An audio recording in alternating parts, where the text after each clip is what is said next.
Welcome to an episode of Opening Bid. I'm Yahoo Finance Executive Editor Brian Sozzi. This is the podcast that will make you a smarter investor, period. So much focus on tariffs, what's happening with the Mag 7, NVIDIA, Tesla, you name it. I think investors have lost a little bit of focus on lots of cool things that are happening in the technology industry. To that end, I want to bring in Evan Cheng, Miston Labs co-founder and CEO. Good to see you here, Evan. I finally got the company's name correct. Full disclosure, sometimes I don't get it right, but I got it right this time. Good to see you here.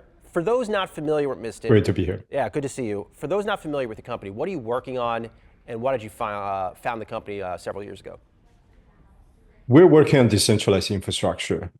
Decentralized infrastructure basic shift responsibility of taking care of customer data, assets, information, their secrets to infrastructure that run by a group of companies that have, or entities that have sort of interest to keep it running well. So that's the fundamental shift. Similar to how you think about AI is all about automation, letting computer do your thing, or letting software do your thing. It's very, very similar concept, but just attacking different sets of problems.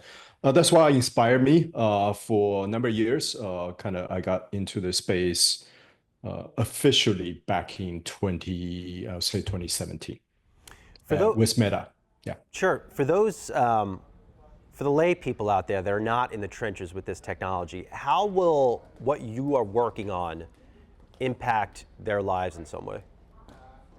You're going to see different business and different different services that the consumer to be more in control. Everybody's out there saying, well, I don't want so-and-so sell my data. And finally, you're going to have a different type of service that give you all the benefit, all the utility that you come to enjoy, but you are now in control of your data. You know they are not following the typical sort of like gatekeeping advertising business model, sort of more of a sharing kind of a experience. The first set of experience for those of you who are familiar with holding cryptocurrency is like, well, now you can claim your sort of like these services say you are in control of your cryptocurrency, your Bitcoin or whatnot.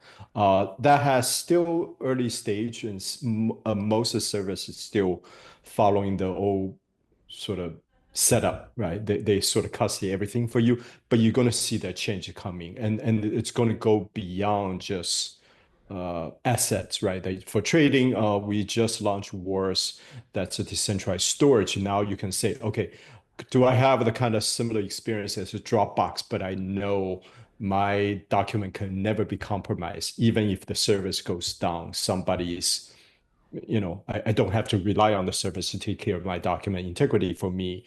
And pretty soon it's going to be a secret. I don't have to rely on company to sort of recover my password for me. I have a way of doing that. I can trust it because it's like hundreds of companies running the network rather than one single entity running the network. That's what's going to happen. We're still kind of in the process building out those kind of experiences. I talked to a lot of folks in tech working on AI agents, Evan, and they seem cool. I mean, it seems like they're going to change a lot of ways how we interact with businesses. In fact, they already are. Look at what Mark Benioff is doing over at Salesforce. But what is the downside to all these agents just like eating at each other inside of big companies? What's the risk to one's data? And even like, what's the enterprise risk? Well, there's a couple of risks, right? One is now agents need to have access to data. Data could be held by the consumer themselves, or could be held by sort of the big products, right? The companies, the services that holds the data for their customer data. Pretty soon, the downside, the issue is going to be interoperability, right? Your agent is not going to be able to access my data. You have to use my agent, and there's going to be the fragmentation. It's going to have to move to a different model, perhaps pay per access sort of thing. That it's a lot of complications are going to come in. It comes down to trust. I wrote a long form article. If you ever on X read my article on this, right? The concept of trust has changed so much over the years, and AI and agent in particular is going to change that perspective again. Can I trust this agent is really, really what I think it is? We have this sort of concept also software transparency. The website you're accessing or the company's internal website has it been compromised? Has somebody hacked my server and changed it underneath me? I wouldn't know. There's so much at risk here, and it all comes down to trust. Consumer business, you name it. Are you concerned about the pace of AI development? And I bring it up. Sure, it's very exciting, but to me, it doesn't feel like the right guardrails being put in place. I hop onto X. I don't even know. I can't even tell if I'm looking at the right people or if they're even people at all. Well, that's why we're working on what we work on. If you want to sort of like simplify, have a very very you know something simple to remember. Decentralized infrastructure, decentralized technology is about providing trust, rather than trusting humans or trusting a service that's run by a single entity that may not have your best interest in heart. It's run by lots and lots of different entities. So together they provide that distributed trust. And that's much more trustworthy. It's sort of like a society. If you can't, it's hard to trust the individual you have a relationship with unless you develop that trust over time. But if it's a group of people, they all have interests to keep each other honest, that's much easier for you to trust in them. That's essentially the mechanism here. So am I worried about AI moving very fast? I think everybody should be a little bit worried, but at the same time, people, like any new technology, the good is going to outweigh the bad. I believe that. And because there's a lot of smart people working on different aspects of it. Are you surprised by how much money OpenAI has been able to raise? These are numbers, folks, I would argue I've never seen before. Yeah, I mean, I think we're going to keep on being surprised. I remember when I did my first run, raise, everybody's surprised, right? How can you raise that money just based on your reputation? The world's changing, right? You see money go into concentration. The Magnificent Seven gets all the attention. The smaller player never getting attention anymore. There's plenty of public company out there that's worth less than a meme coin, a big meme coin. It's a while. Right? The world is definitely changing, but this speaks to also the need to rethink the way we build everything, including companies. That's going to change as well. How have you been out there raising money, and then what's the mood out there in the world of tech? Uh, it's really, really different for anybody. I think we just completed a round for our second protocol wars. A couple of weeks ago, we raised $140 million. That took me about 3 weeks or less than months. So we are fortunate that we have a reputation and done well in the past. Hey, that's not bad. That's not bad, dude. No, that's not bad. It's 3 weeks, not $140 million. I'm in the wrong field. Like, what am I doing in media? Well, it's for the company. It's for the project. No, but this is it, right? We had a reputation. We've done well with three, and there's a lot of excitement in what we build, and so we were able to do that very quickly. For a lot of other, it takes time. Sometimes it's very difficult. It's not the same for everyone. The big discussion in our world is AI demand slowing down. I don't see it, but when you're out there trying to raise money, do you hear those concerns? Do you have any sense that demand for AI chips, AI this, anything AI is slowing down compared to last year? No, it's not. It's not really slowing down. It is going to be in every part of our lives. That's for sure. So there's no such a thing as slowing down. This kind of technology brought about transformation. We've been through this before, right? It's like the internet is slowing down. No, it's not. Nothing slows down. If it's part of our life, it's just going to keep on growing in demand in the areas that touches or changes our lives. And perhaps that's what it means. Sometimes it's not noticeable. Sometimes behind the scenes, sometimes it's just feel natural and you're not thinking actively, I'm using AI. that's how it's going to look like. It's going to be very, very similar to my field, decentralized technology. And I think when they talk about slowing down, it's short term. People are still trying to figure out, is it OpenAI? Is it one of the other open source AI model that come out of China and other area that somebody say it's better in certain ways? It's a competition. It's a demand. It's a race. And so there's a lot of back and forth, a lot of confusion about where we're going. Is it going to impact uh, Nvidia? Is it going to impact some other companies? I doubt it. It's the demand's only growing. All right, hang with us, Evan. We're going to go off for a quick break. We'll be right back on Opening Bid.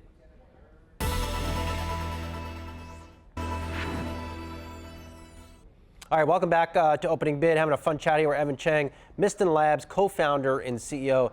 Evan, you mentioned DeepSeek. Now that news has settled down a little bit, what's the next big thing after DeepSeek? Because I think a lot of folks they were really surprised. Investors, people in, I would argue, in tech, that news came out of nowhere earlier this year.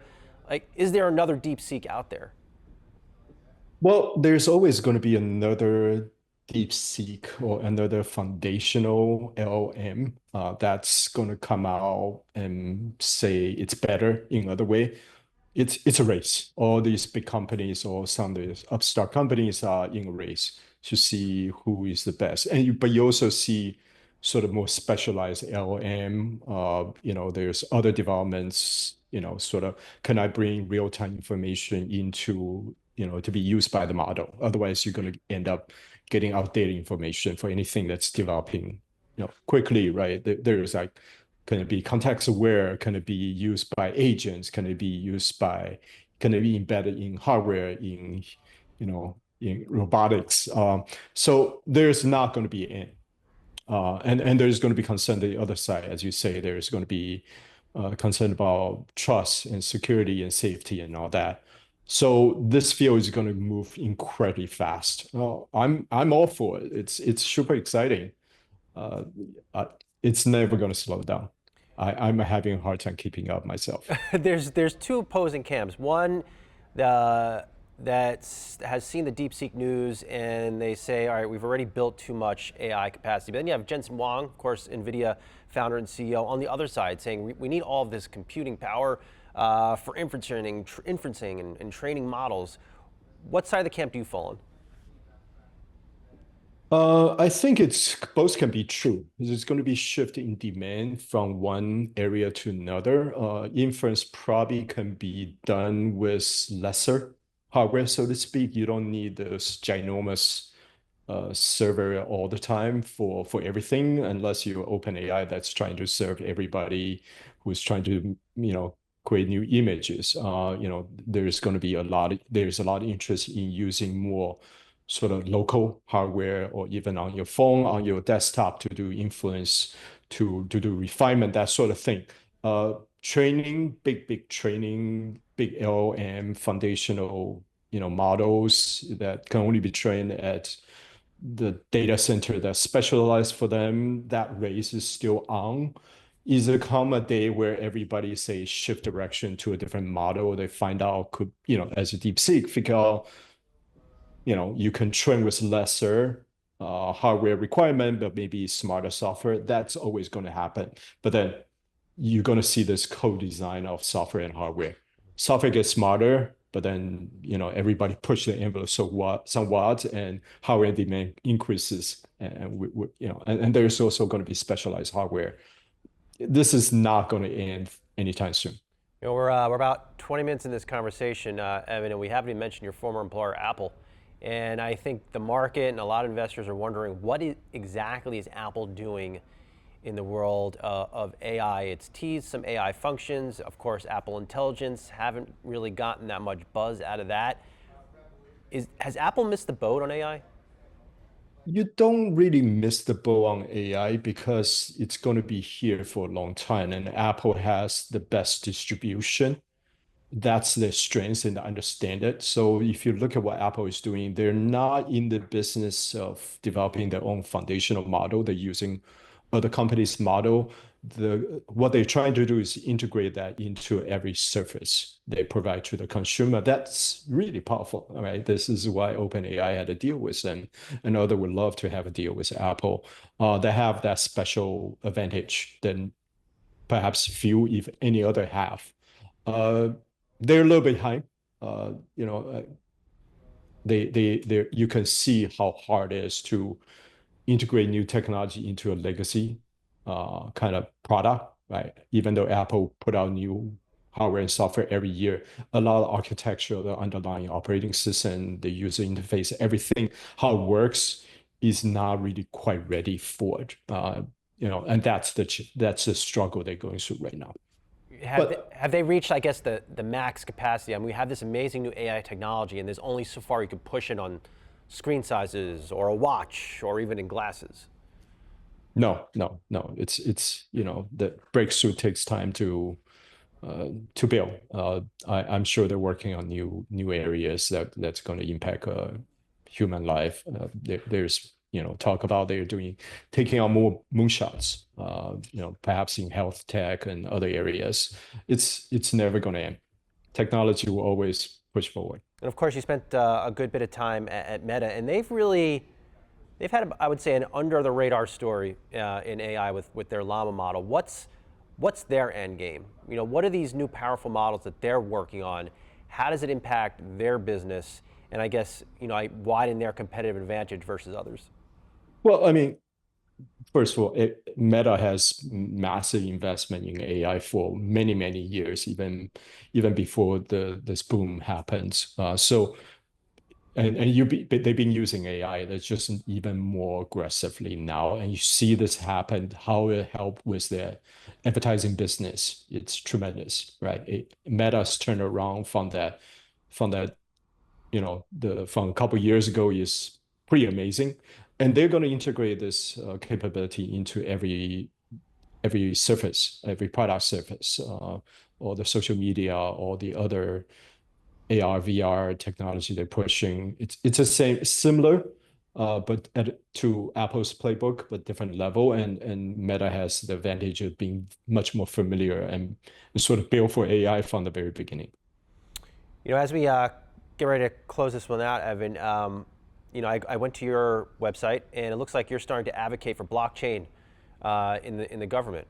What would you like to see from the Trump administration on blockchain? What is the best case scenario? Use technology to provide more trust to the citizens, to the business. That's what the government's opportunity here. There's a lot of talk about stablecoin and how important it is in help establish the dominance in U.S. dollars, or continue the dominance of U.S. dollars. But there's a lot more. There is more than efficiency. This comes down to trust. There's talk about budget, where the government spendings are entitlement programs, sort of programs for citizens, you know, you know, monies. There's all can be done with blockchain to provide trust, and the record keeping, the transparency aspect come into play. And there's an automation part. How effectively can the citizen utilize the government services, and get their job done. You're seeing some of these experiments with California DMVs. Other countries such as UAE has adopted blockchain technology in all the citizen services from way back, when my friend actually did that. So there is a tons of opportunity there. We'd love to talk to the government more. In the last minute and a half or 2 minutes, Evan, we always love to get a hot take from our guests. Totally random questions. I don't write them down. I'm just living in the moment here. Let's just stay on this topic of currencies in the administration. Why do we need the dollar? I see what you're working on, and I can't help but to think, why does cash even exist anymore? And when does it all go away? Yeah, it's a good question, but there's two different questions here. U.S. dollar is still the dominant currency in the world. It's a world global reserve currency, and having paper bill provide convenience for people still not caught up with some of the last generation technology. There's still parts of the world that use cash, and I don't think it will completely go away, but you're starting to see that in a lot of places don't take cash anymore. It's just not efficient. It's wasteful. It's all the things that's bad with it. It's also harder to track. That has its downside as well. That's a tough question. When is it going to go away? Who knows? But I think it's already the case. It's going to be very rare. These days, if I go out, I don't need to have bills in my wallet anymore. I can't remember last time I went to go get cash out of the ATM machine. It's just not necessary anymore. Yeah, well, maybe the penny. President Trump, he says he wants to get rid of the penny. Maybe the penny's the first one to go, and then the dominoes fall. And then it's the nickel, it's the $100 bill. Then it all goes away. Why not? I agree. It's like, boy, pennies. Come on. no, physical pennies. Who needs a penny? You throw those in a water fountain. All right, well, good to see what you're working on over there at Miston Labs. Evan Chang, co-founder and CEO. Looking forward to staying in touch. Appreciate your time. Thank you very much. All right, and that is it for the latest episode of Opening Bid. Continue to hit us with those 5 stars on Spotify, Amazon Music, Apple Music, all the podcast platforms, and hit us with those thumbs up on YouTube. Love all your comments, love all your reviews. I read them all, and I try to reply to them all. We'll talk to you soon.